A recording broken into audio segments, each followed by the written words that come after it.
पर power power का concept तो सीख लिया था, पर उसके न्यूमेरिकल वगैरह नहीं देखे थे। तो आज का जो सेक्शन होएगा वो मोस्ट एडवांस्ड रहेगा। और मेरी ये कोशिश होएगी कि इस टॉपिक के ऊपर, चाहे स्कूल का एग्जाम हो, चाहे ओलंपियाड एग्जाम हो, कोई हो, लेकिन इस टॉपिक के अंडर अंडर आपका कोई ऐसा पॉइंट ना बचे जिसमें आप कभी पेपर में किसी भी एग्जाम में प्रॉब्लम फेस करो। राइट। तो आज का आप हेडिंग ही ये लिखोगे, work power energy advance section. सभी बच्चे लिख दो, हेडिंग ही ये लिख दो, work power energy advance section.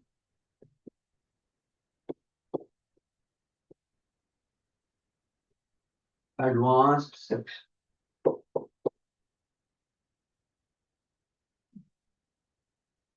Write down.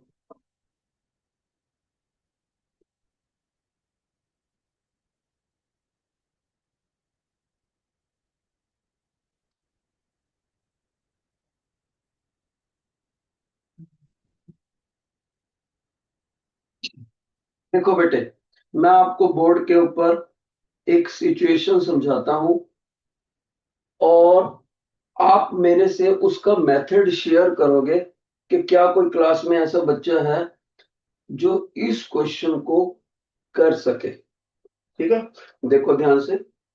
शाबाश। हमने आपने करना नहीं है, करना सब कुछ मैंने ही करना है। आपने सिर्फ एक आइडिया शेयर करना है, सर मेरे को लगता है ये ऐसे हो सकता है। देखते हैं आइडिया जनरेशन करने में किस बच्चे का ब्रेन फास्टेस्ट है। Who whose brain can quickly click the idea how to solve the situation question। देखो ध्यान से सभी बच्चे, मैं असाइनमेंट को बंद कर दो, मैं उससे बाहर की बात कर रहा हूं। लुक हियर बेटे, टीचर ने एक रॉड लिया, उसका हाइट आपको दे दिया, यानी length of the rod 10 metre, vertical rod है। राइट। और यहां पर जमीन है, ग्राउंड है, ग्राउंड। ध्यान से सुनना बेटे, पूरे स्कूल में से अगर एक क्लास में हम 50 स्टूडेंट्स ले लें, 250 स्टूडेंट्स में से शायद मैक्सिमम दो बच्चे बता सकते हैं। शायद, वो भी मैक्सिमम दो बच्चे, हो सकता है कोई भी ना हो। तो देखते हैं कौन बच्चा बेस्ट ब्रेनी है। ध्यान से सुनो, आपके लिए एक वर्टिकल रॉड लिया, उसका लेंथ 10 मीटर लिया, और वो ग्राउंड से आपको बताया हुआ है 8 मीटर की दूरी पर है, हाइट पर है, 8 मीटर की हाइट पर। राइट। और ये रॉड वर्टिकली मूव कर रही है, ऐसे हॉरिजॉन्टली मूव कर रही है सर। खुद वर्टिकल पोज में है रॉड, लेकिन हॉरिजॉन्टली मूव कर रही है। और कितनी वेलोसिटी से मूव कर रही है बेटे वो? 5 मीटर पर सेकेंड से। ये सिचुएशन है बस। और पेपर में आपसे पूछता है, what is the mechanical energy, what is the mechanical energy of rod. कौन सी रॉड? ये जो दिखा रखी है वर्टिकल। करना किसी बच्चे ने करना नहीं है, मेरे को डेयरिंग स्टूडेंट चाहिए जो माइक पर आए और कुछ शेयर कर सके, सर अगर मैं हूं तो ऐसे करूंगा। Anybody? Ninth D, ninth C, ninth A, ninth G, ninth E. कोई बच्चा सिर्फ आइडिया शेयर करना है कि ऐसे ऐसे हो। एक बच्चा नाइन्थ ए में से आ रहा है और तो कहीं नहीं आ रहा। हाँ, नाइन्थ डी में भी एक बच्चा, आ जाओ बेटे, नाइन्थ डी वाला भी आ जाओ। माइक ऑन करना है पहले। नाइन्थ ए का माइक ऑफ है, नाइन्थ जी का भी ऑफ है, नाइन्थ ई का भी ऑफ है। शाबाश, माइक ऑन करो और शेयर करो। याद रहे टीचर ने बोला है 250 स्टूडेंट में से शायद मैक्सिमम 2 बच्चे, देखते हैं कौन निकलते। हाँ जी, 9th डी में 1 student is daring enough to tell the idea. Yes, what is your idea बेटे? जब मैकेनिकल एनर्जी का फॉर्मूला जो भी पता है हमें, potential energy plus kinetic energy होता है। हाँ तो करोगे कैसे? वो तो समझ आ गया, लेकिन उनके अंदर जो आपने बताया वो कैसे सॉल्व करोगे? तो जैसे कि इसमें हम पहले पोटेंशियल एनर्जी सॉल्व करके देखेंगे। कैसे कैसे पोटेंशियल के लिए क्या करोगे? पोटेंशियल के लिए फॉर्मूला mgh होता है, तो एक्सेलरेशन। तो एच को कितना लोगे? एच को हम 18 मीटर ले लेंगे पूरा। हाँ जी, एच इसमें रोड के मिलाकर पोटेंशियल एनर्जी के फार्मूले में एच कितना पुट करोगे? 8 मीटर करेंगे। बेटे कितना? 8 मीटर। नहीं हो पाया आपसे, बैठो बैठो। वैसे आपका कुछ कुछ आप बता पाए नहीं। एक बच्चा 9th ई में आ रहा है 9th ई में बेटे, how will you do? 18 metre लेंगे। एक बच्चा कह रहा है सर मैं तो नहीं बेटे, आप भी नहीं कर सके, बैठ जाओ बैठ जाओ, सुन गया मेरे को। 9th ई भी नहीं कर पाया, 9th जी में एक बच्चा डेयरिंग आया, देखें क्या करता है। बेटे माइक ऑन करो पहले।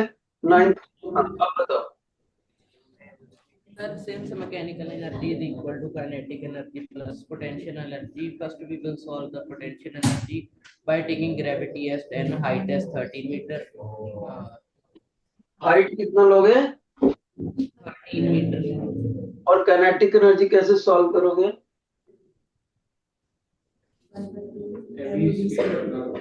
ऐसा मास भी देना चाहिए, सोचो मास इसका 2 kg ले लो तो ठीक है। ये बच्चा कौन है बेटे? What is your name? Gurkirat Singh. Kirat? Gurkirat Singh. Gurkirat Singh एक बच्चा निकला है बेटे पूरे स्कूल में से जो इसको सही बता दे, शाबाश। एक बच्चा 9th डी में भी चांस लेना चाहता है। आजा बेटे आजा, देखें आप क्या कह रहे हो। 9th डी में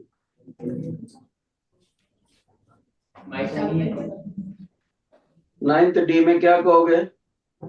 पहले मैकेनिकल एनर्जी निकालने के लिए इसकी पोटेंशियल एनर्जी निकालेंगे, फिर काइनेटिक एनर्जी, दोनों का प्लस मैकेनिकल एनर्जी होगा। तो पोटेंशियल कैसे निकालेंगे? सर पोटेंशियल एनर्जी का फॉर्मूला होता है mgh। तो हम लेंगे 18 मीटर। नहीं बेटे, आपके वाली गलती 9th में भी करी थी। बैठो, शाबाश, बैठो बेटे, ध्यान से सुनो। एक बच्चा बता सका गुरकीरत, शाबाश बेटे आपको पूरे स्कूल में से। और देखो मैंने कल आपको लर्निंग पॉइंट बताया था कि अगर कोई पूरी बॉडी एच हाइट पर हो, पूरी की पूरी बॉडी एच हाइट पर, तब पोटेंशियल एनर्जी का फार्मूला होएगा mgh।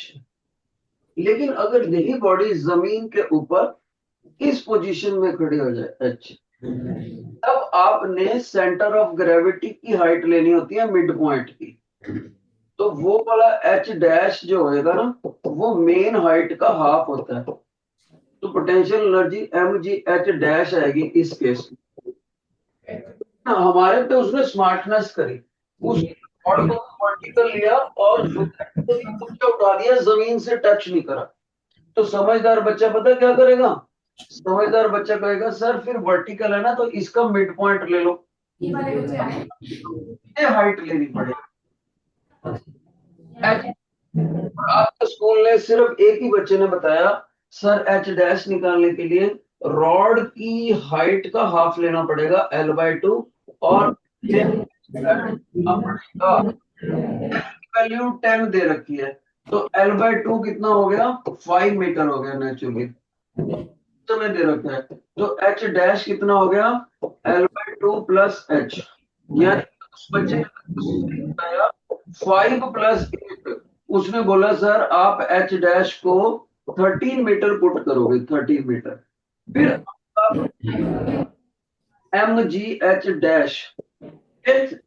तो ये जो मैंने साइड पे आपको समझाया था, इसको हम इरेज कर देते हैं, ये तो कॉन्सेप्ट समझने के लिए था। तो जैसे बच्चे ये कैलकुलेट कर लेगा तो पोटेंशियल एनर्जी बन जाएगी, मास की वैल्यू 2, ग्रेविटी की वैल्यू 10, एच डैश की वैल्यू 13। ओके, इतने जूल। फिर काइनेटिक एनर्जी कितनी होती है, हाफ एम वी स्क्वायर। तो एम कितना है बेटे इसमें 2, वेलोसिटी उसने 5 दे रखी है, तो दैट मींस ये 25 जूल हो गया। अब मैकेनिकल एनर्जी का टीचर ने आपको फार्मूला कराया था, पोटेंशियल प्लस काइनेटिक। तो पोटेंशियल को आपको पुट करना पड़ेगा, ये देखो 260 जूल आ गया बेटे, और काइनेटिक आपको निकाल ही चुके 25 जूल, अल्टीमेटली 285 जूल आपका आंसर। क्लियर? तो आपने इसमें क्या स्टडी करा, गुरकीरत समझ गया कि सर ने जानबूझकर हमें ट्रैप में डाला है कि वर्टिकल रॉड लिया है तो उसने आधी हाइट ली है। कल मैंने लास्ट लर्निंग पॉइंट बताया था पीरियड के लास्ट, ये बच्चे ने ध्यान से सुना, और इसने ये भी देखा कि सर स्मार्टनेस कर रहे हैं, जमीन के साथ रॉड को टच नहीं कर रहे, तो 8 मीटर तो ऐड होएगा ही होएगा। तो दोनों तरफ से ऐड होके तब आपका एच डैश बनेगा 13 मीटर, वो पुट होएगा पोटेंशियल एनर्जी के फॉर्मूले। लेकिन बहुत से बच्चों ने इतना पोर्शन मेरे को बता दिया था, उनको भी शाबाश दी जाती है, लेकिन आधी शाबाश दी जाती है। उन्होंने बोला था सर ये करेंगे, और ये भी बता दिया था उन्होंने, लेकिन जब एम जी एच की वैल्यू बताने लगे वो हाइट की, तो हाइट की वैल्यू कोई बच्चा 8 मीटर बता रहा था, वो भी गलत।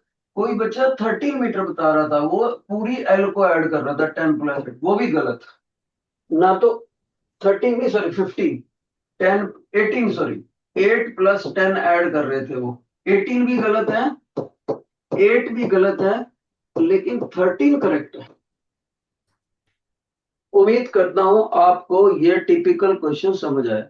जिन बच्चों को समझ आ गया please raise your hand, please raise your hand, शाबाश, राइट हैंड, राइट हैंड, बहुत अच्छे। अब अगर फाइनल पेपर में आ गया ना, वहां मार मत खाना, ठीक है? याद रहे पूरे स्कूल में एक ही बच्चा बता सकता। और अब मेरे बच्चों को सभी को आता है, एक नई टफ सिचुएशन देने लगा हूं आपको, नई टफ सिचुएशन। उसमें भी आपने क्वेश्चन करना नहीं है, मेरे से मेथड शेयर करना है। ओके, देखते हैं गुरकीरत को कौन हराता है इस बार। शाबाश। मेरी सिचुएशन ये है, ये है बेटे ग्राउंड, गॉट इट, ग्राउंड है ये, और मैंने इसके ऊपर एक रॉड ऐसे रख दी,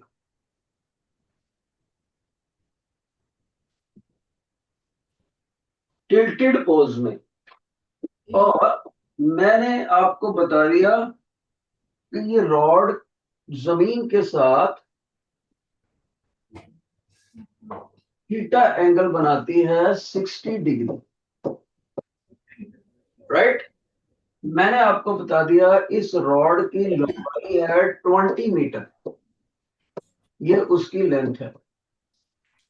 मैंने आपको बता दिया इस रॉड का मास है 3 kg। इतनी सिचुएशन बताने के बाद मैं अपने बच्चे से पूछ रहा हूं, what is the potential energy of the rod? शाबाश, potential energy of symmetrical rod.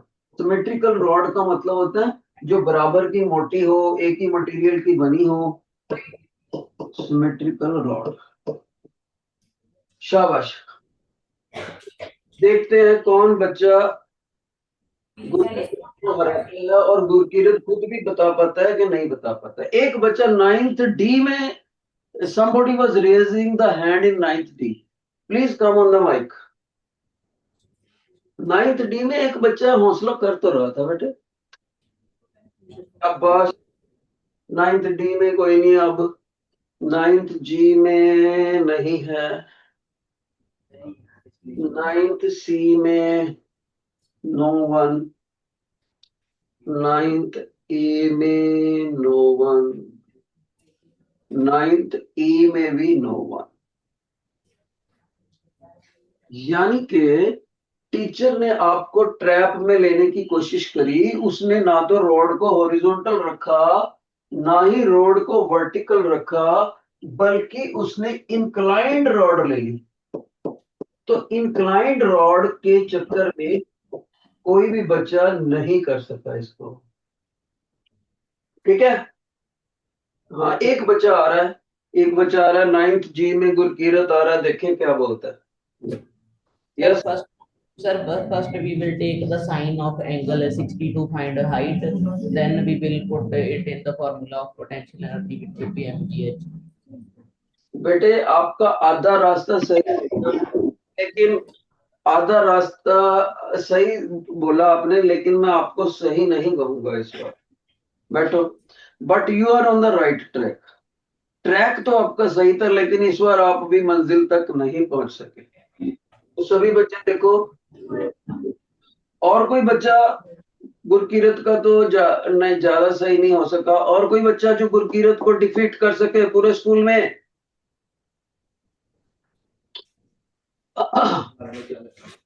अब मेरे को करना पड़ेगा। शाबाश, ध्यान से देखो बेटे।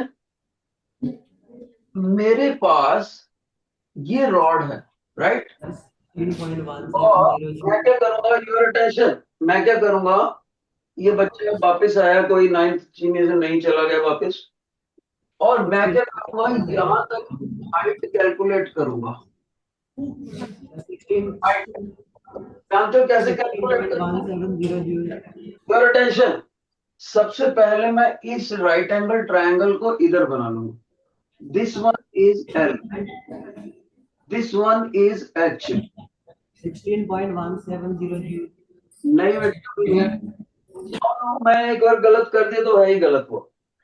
तो थीटा आपका मेथड ही गलत है, तो कैसे कर सकते हैं? तो आपका 60 डिग्री, ठीक है।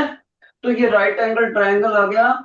आप गौर से देखो, जो थीटा के सामने वाली लाइन होती है उसको परपेंडिकुलर, और जो 90 के अपोजिट लाइन होती है उसको बोलते हैं हाइपोटेन्यूज। Okay, your attention. तो perpendicular upon hypotenuse, perpendicular upon hypotenuse को साइन थीटा बोलते हैं।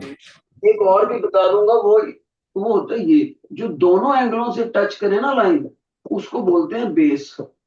तो बेस अपॉन हाइपोटेन्यूज सभी बच्चे ने याद करना है, वो कॉस थीटा होता है। लेकिन वो प्रेजेंट क्वेश्चन में हमारे काम नहीं आएगा, हमारे ये आएगा। क्यों?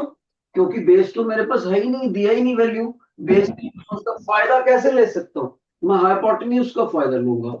यहां से एच की वैल्यू आ गई एल साइन थीटा। ठीक है। अब अगली बात, एल की वैल्यू पता है? हाँ जी पता है, 20। साइन की पता है? एंगल पता है, 60 डिग्री। अब एक बच्चा कहता है सर साइन 60 डिग्री तो हमें पता नहीं कैसे कैलकुलेट करना है, लेकिन उसका टीचर बताता है उसको कि बेटे साइन 60 का आपको नहीं भी आता, 9th क्लास है, तो आपके टीचर ने ये तो आपको सिखाया था ना, cos 60 कैसे निकालना है। सर यस, ये आपने सिखाया था 1 माइनस थीटा अपॉन 90 इसका स्क्वायर, और यहां पर आपको माइनस करना पड़ेगा एंगल की वैल्यू देखते हुए 0.04। तो जब अपने कॉस वहां से निकाला, 30 के टेबल से कट करा, 2/3 स्क्वायर माइनस 0.04, ये बन गया 4/9। एलसीएम लेते हुए इन दोनों 5/9 माइनस 0.04, और ये देखो ये आ गया इतना, और आगे 0.51 आ गया।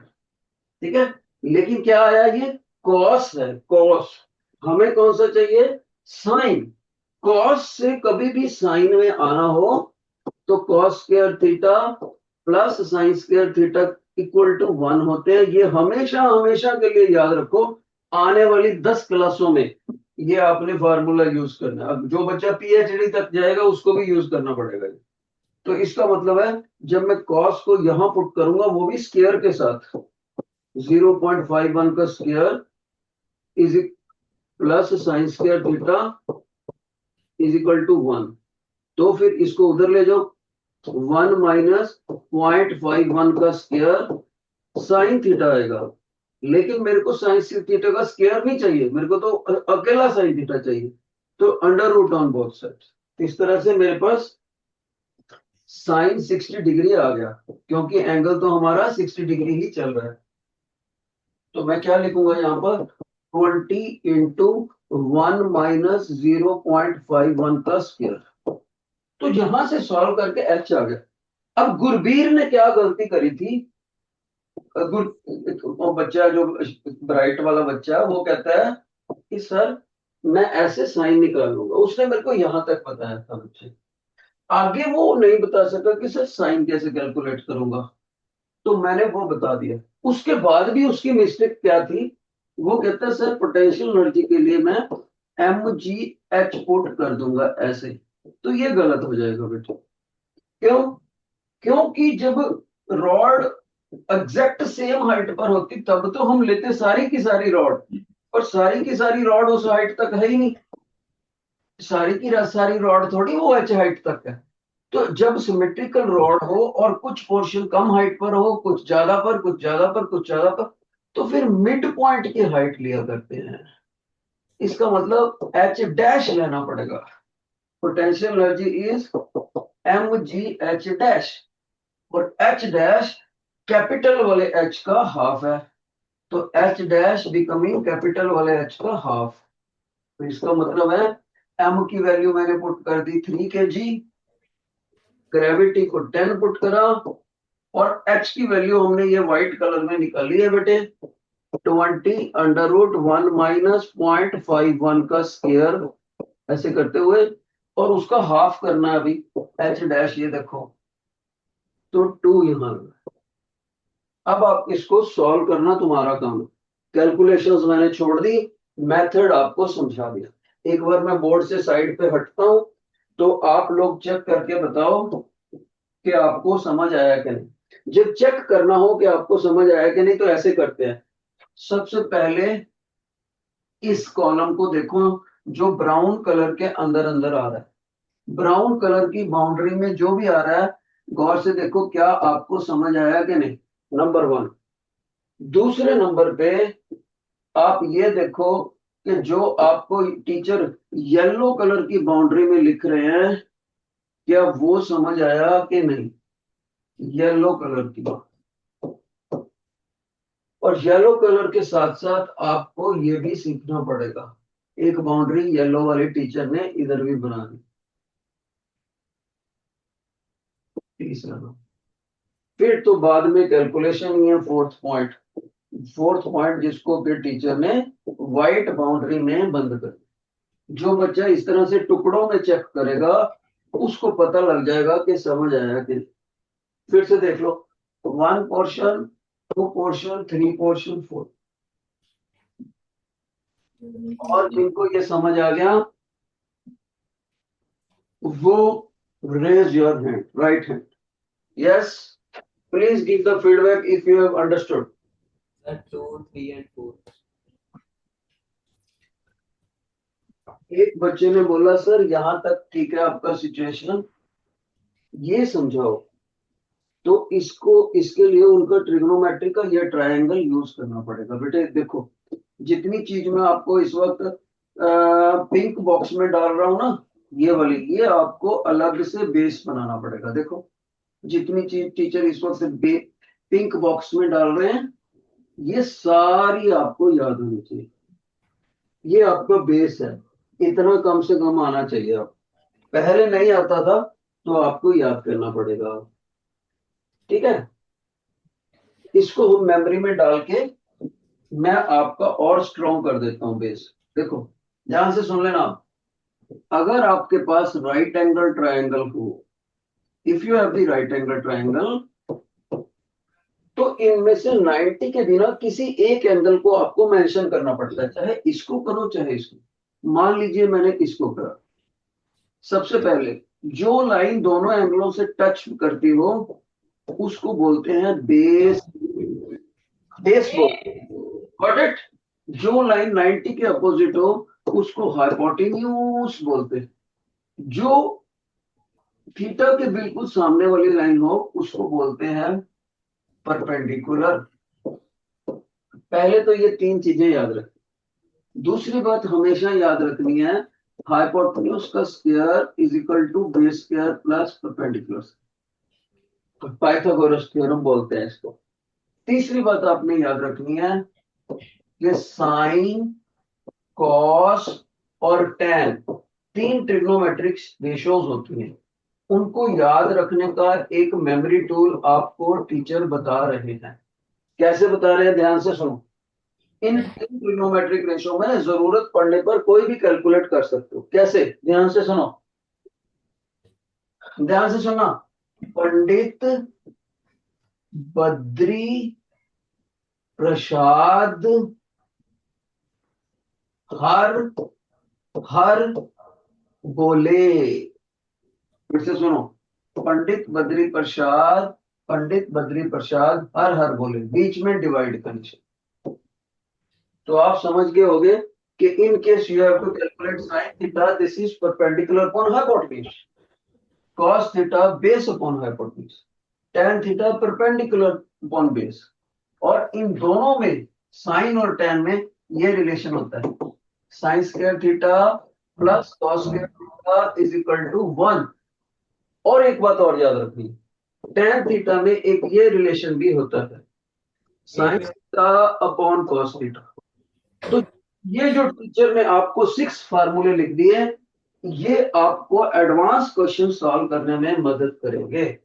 जिनको ये नहीं आते थे वो समझदार बच्चा एकदम से नोट कर लेगा।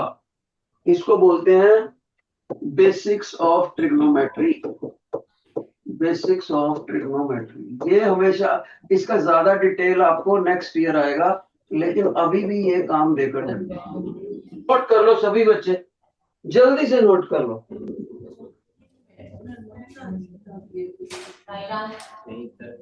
जब इतना बेस आपका मजबूत आ गया, अब देखो इसके अंदर ये वाली चीज मैंने प्रेजेंटली यूज करी और ये वाली प्रेजेंटली यूज करी मैंने।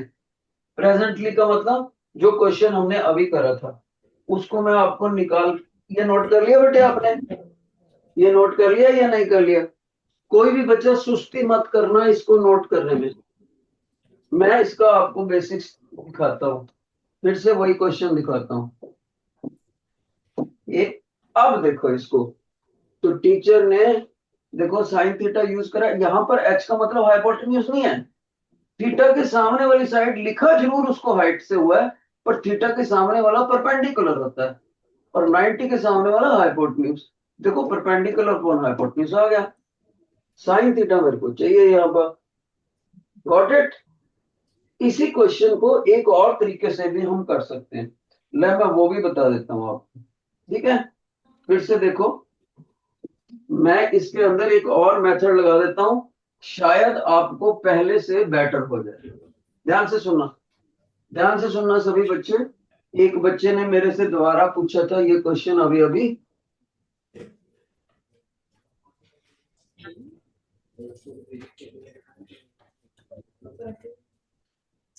ध्यान से सुनो बेटे, योर अटेंशन। सभी बच्चे देखें ध्यान से, थीटा 60 डिग्री था। Your attention. एक बच्चा कहता है सर आपको यहाँ पर साइन थीटा चाहिए था ना? मैंने कहा हाँ बेटे, तभी तो मैंने ये लिखा था sine theta is equal to ये एच अपॉन एल। यानी बच्चा कहता है सर एच की वैल्यू आप निकालना चाहते हो, राइट? तो अगले स्टेप में आपको लिखना चाहिए था H is equal to L sine theta. L आप पुट कर सकते हो 20। मैंने कहा यस सर, साइन की प्रॉब्लम है ना? यस। तो आप काम करो, जब आपको पता है कि साइन के लिए आपको एच चाहिए, तो आप ट्रिग्नोमेट्री रेशियो का फायदा ले लो। ट्रिग्नोमेट्रिक रेशियो का कैसे फायदा लिया? तो ये देखो एल को 20 पुट करा, साइन थीटा को कैलकुलेट करना है अब हमने, राइट? साइन थीटा मेरे को आता नहीं है, लेकिन मैंने क्या करा, यहां per your attention, under root करके 1 minus cos square theta put कर दिया। बच्चा कहेगा सर ये कैसे कैलकुलेट कर दिया आपने? तो मैं कहूंगा ये देखो, sine square theta plus cos square theta is equal to 1। तो इसको इधर ले जाओ, नहीं इस कॉस को उधर ले जाओ, तो बन गया sine square theta is equal to 1 minus cos square theta. तो स्क्वायर को हटाने के लिए अंडर रूट करना पड़ता है, 1 minus cos square theta under root. तो मैंने साइन की वैल्यू को हटाकर ये बना दिया। ये देखो सेम चीज पुट करा, teacher has put the same value. ऐसा क्यों करा? क्योंकि टीचर को कॉस थीटा की वैल्यू निकालनी आती है। कैसे? आपको सिखाया था, 1 माइनस थीटा अपॉन 90 का स्क्वायर कर दो, फर्स्ट ब्रैकेट, सेकंड ब्रैकेट में 0.00 माइनस करना होता है, या 0.03 या 0.04, और लास्ट वाला तब करना होता है 0.04 अगर आपका एंगल 45 डिग्री से बड़ा या इक्वल हो। तो हमारा एंगल कितना था प्रेजेंट सिचुएशन में? 60 डिग्री। इसका मतलब मैं ये वाला माइनस करूंगा और थीटा की जगह 60 डिग्री पुट करके सॉल्व कर दूंगा। जैसे ही क्रॉस आएगा तो मैं यहां पुट कर दूंगा, एल मेरे को पता ही है, तो टोटल एच आ गया बेटे, टोटल एच। लेकिन मैं टोटल एच को इस पोटेंशियल एनर्जी के फार्मूले में नहीं यूज कर सकता। क्यों? सारी हाइट थोड़ा एच हाइट पर है, सेंटर ऑफ ग्रेविटी इंक्लाइंड है ना ये, तो centre of gravity mid point की हाइट देखा करते हैं, तो एच डैश लेना पड़ेगा। एच डैश कितना होएगा? व्हाइट वाले टोटल हाइट का हाफ होएगा, ये देखो लिखा हुआ। तो मैं पोटेंशियल एनर्जी को M G capital H by 2 लिख दूंगा। अब देखो मेरे पास एम भी दिया हुआ है 3 kg, ग्रेविटी को पुट कर दूंगा 10 या 9.8, और हाइट मैं इधर से निकाल के ला सकता। उम्मीद करता हूं अब मैंने कैलकुलेशंस को हटा दिया, सिर्फ प्रोसीजर उम्मीद करता हूं अब आपको पहले से बेटर समझ आया होगा। You have really understood? Please raise your right hand, please raise your right hand. Feedback चाहिए। 9th ए में, 9th ए में बच्चे नोट कम करा करो, समझा ज्यादा करो। कुछ बच्चे नोट करने में इतना खो जाते हैं कि टीचर की बात ही नहीं सुनते अच्छे से। ओके, तो इस बार सेटिस्फैक्टरी फिगर है। अब हम एक और एडवांस क्वेश्चन पे जा रहे हैं, उसमें भी आपने शेयर करना। और फिर से 9th जी का वो बच्चा था जो आपको हरा देता हर बार, इस बार फिर से 9th जी की चैलेंज है बाकी स्कूल को। देखते हैं कौन बच्चा 9th जी को हरा पाता। शाबाश। सिचुएशन सुनो, मेरे पास एक मोटर है बेटे, मोटर, राइट? और उस मोटर के ऊपर मैं मार्केट से खरीद के लाया उसको, मोटर को, और उसके ऊपर लिखा हुआ है, उसके ऊपर लिखा हुआ है 3 हॉर्स पावर। कितना लिखा है बेटे मोटर के ऊपर? 3 हॉर्स पावर। इस मोटर को मैंने लिया और घर में लगा दिया, तो ये घर में लगाने से मेरे घर में एच हाइट के ऊपर एक वाटर टैंक बना हुआ है, उसके अंदर पानी भर रहा है ये मोटर। तो व्हाट आई नोटिस कि 10 मीटर की हाइट पर बने हुए इस टैंक में ये मोटर 20 kg पानी भर सकती है, 20 kg पानी भर सकती है। और इस काम के लिए वो लेती है चलो वो लेती है 10 सेकेंड्स ना, चलो 20 सेकेंड्स, 20 सेकेंड्स लेती है। ओके, पानी को थोड़ा ज्यादा कर लेते हैं, 200 kg ले लो, 200 kg।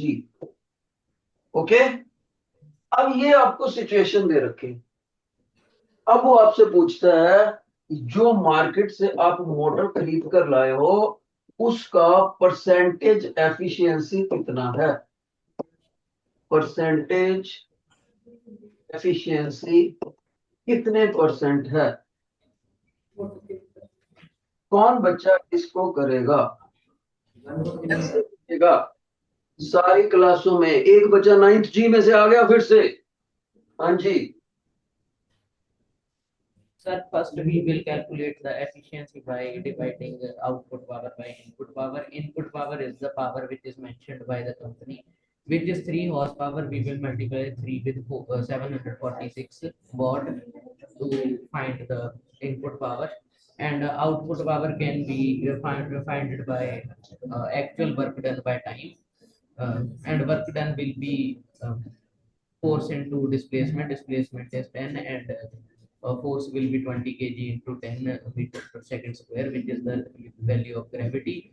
So output power and input power has been found out. So wait. जब आपने आउटपुट पावर निकाला तो वो तो आपने वर्क निकाला जो अभी बताया, तो आउटपुट पावर कैसे निकलेगी? we will div- we will we will divide the actual work which is done by the time taken to do शाबाश, the, बैठो बैठो and then we will बैठो find बैठो the बैठो, बस no no need to speak further. वही वही उस बच्चे ने तो सही बता दिया। उस बच्चे ने 9th, लेकिन फिर भी मैं अभी उसका डिस्क्लोज नहीं कर रहा।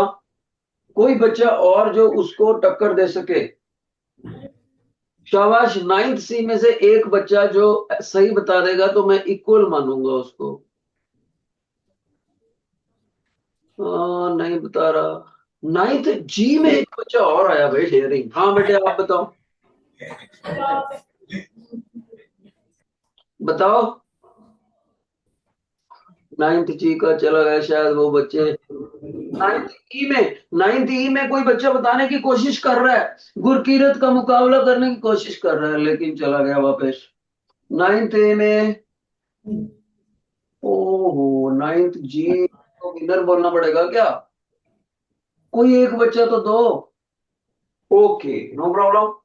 तो आप ध्यान से सुनो बेटे, टीचर ने अपने बच्चों को सिखाया था परसेंटेज एफिशिएंसी निकालने के लिए आपको एफिशिएंसी लेकर 100 से मल्टीप्लाई करना पड़ता है। ये सिंबल किसका होता है बेटे? परसेंटेज एफिशिएंसी का। ओके, लेकिन टीचर ने फार्मूला चार्ट में ये भी सिखाया था कि एफिशिएंसी को उससे कैसे कैलकुलेट करना है। एफिशिएंसी को यस बेटे, very good very good. 9th E में एक गुड़िया आई है भाई। Find the work done by the pump per minute, that would be equal to W equals to mgh. Then output power of pump equals to W over T. Then efficiency of the pump equals to output power over input power. क्या बात है बेटे, आपका नाम क्या है? Okay. नव्या। भाई गुरकिरत मानना पड़ेगा, ये गुड़िया आपका मुकाबला कर गई है भाई। वेरी नाइस, शाबाश। इक्वली एफिशिएंट है नव्या करके 9th बच्चे। तो आउटपुट पावर यहाँ पर बेटे इनपुट पावर। लेकिन टीचर ने इसमें ट्रैप डाले हुए थे कुछ, कि आउटपुट पावर की प्रॉब्लम आ गई अब, और इनपुट पावर की में भी प्रॉब्लम है। तो इनपुट पावर में कोई बच्चा अगर 3 पुट कर देगा तो गलत। Why? Because horse power is not the SI unit. तो आउटपुट पावर, इनपुट पावर वो होती है जो मोटर के ऊपर मेंशन करी होती है, लिखी होती है। तो इनपुट पावर को कैसे कैलकुलेट करेंगे? 3 into 1 horsepower. Next step, 3 into 746 watt. Why? क्योंकि टीचर ने सिखाया था 1 horsepower is equal to 746 watt। ऐसे लिखेंगे। ओके, ये देखो ना 3 HP थी ना, 3 HP को मैंने ऐसे लिख दिया 3 into 1 HP। 1 HP की वैल्यू ये लिखी होती है। तो इसको सॉल्व करेंगे तो इनपुट पावर आ जाएगी वाट में। अब प्रॉब्लम है कि आउटपुट पावर कैसे निकालेंगे, उसको सुनो। आउटपुट पावर होती है, output power is equal to work upon time. Power का फॉर्मूला यही तो होता है, वर्क अपॉन टाइम। पर वर्क, वो वर्क जो भी वर्क करा उसने एक्चुअल में क्या काम किया? उसने पानी को जमीन से उठा के एक पर्टिकुलर हाइट पे रख दिया। इसका मतलब that work has been stored in the potential energy.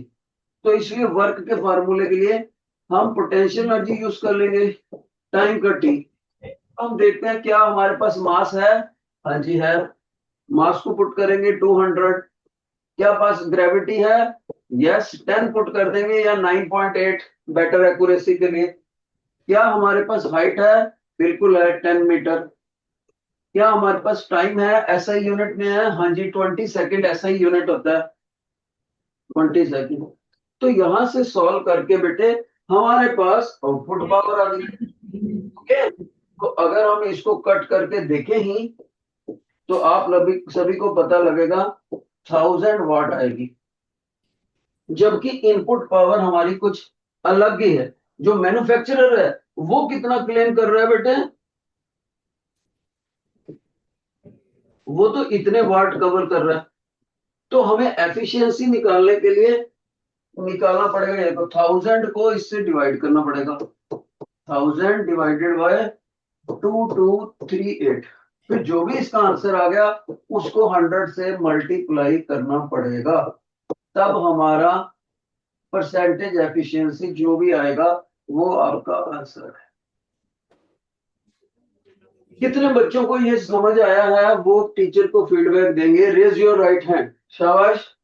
Raise your right hand बेटे। आपको सच बोलना बिल्कुल कसम है। अगर किसी बच्चे को समझ आ गया और वो सुस्ती की वजह से हाथ नीचे है उसको कसम है मम्मा पापा। तो मैं देख रहा हूं बहुत अच्छा बच्चों को समझ आ गया।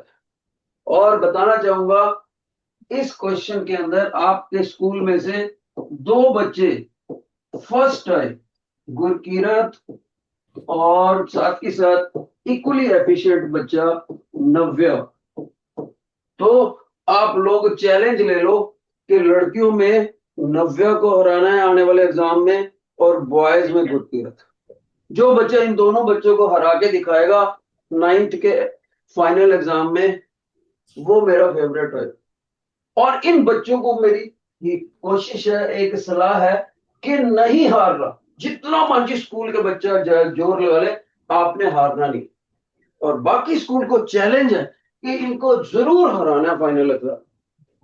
ठीक है तो मेरा ख्याल है आज लेट मी सी के कितने बजे तक है क्लास। कितना टाइम बचा बेटे हमारी क्लास में? Time is over. तो अपना काम भी पूरा हो गया। ओके बेटे बाय बाय।